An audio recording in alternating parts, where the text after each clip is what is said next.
మన సంస్కృతిలో పండగలు అంటేనే ఒక సందడి, ఒక ఉత్సాహం. ప్రతి పండుగ వెనుక ఓ అద్భుతమైన కథ, ఓ ప్రత్యేకత ఉంటాయి. అలాంటి ముఖ్యమైన పండుగల్లో ఒకటి హిందువులు అత్యంత భక్తి శ్రద్ధలతో జరుపుకునే శ్రీరామ నవమి. ఇది సాక్షాత్తు శ్రీరాముడి జన్మదిన వేడుక. మరి 2025లో ఈ పండుగ ఎప్పుడు వస్తుంది? దాని విశిష్టత ఏంటి? ఎలా జరుపుకోవాలో వివరంగా తెలుసుకుందాం. హిందూ క్యాలెండర్ ప్రకారం చైత్రమాసంలోని శుక్లపక్షంలో 9వ రోజున ఈ పండుగ వస్తుంది. ఇదే రోజు శ్రీరాముడు జన్మించినట్లు పురాణాలు చెబుతున్నాయి. 2025 సంవత్సరంలో శ్రీరామనవమి ఏప్రిల్ 6వ తేదీ నాడు వస్తుంది.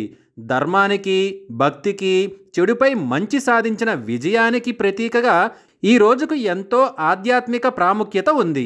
ఈ పవిత్రమైన రోజున భక్తులు శ్రీరాముడిని పూజిస్తారు, ఉపవాసాలు ఉంటారు, ప్రత్యేక పూజలు నిర్వహిస్తారు.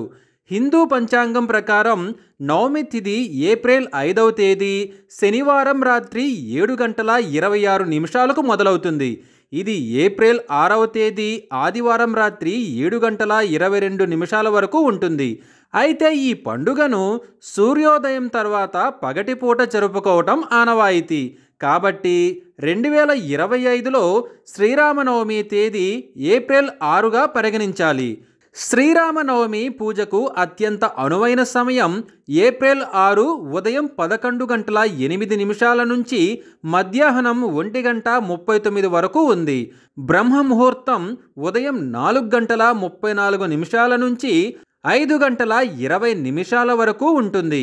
విజయ ముహూర్తం మధ్యాహ్నం 2:30 నుంచి 3:30 వరకు ఉంటుంది. సంధ్యా సమయం సాయంత్రం 6:41 నుండి 7:03 వరకు. నిశిత ముహూర్తం అర్ధరాత్రి 12 గంటల నుంచి 12:46 వరకు ఉంది.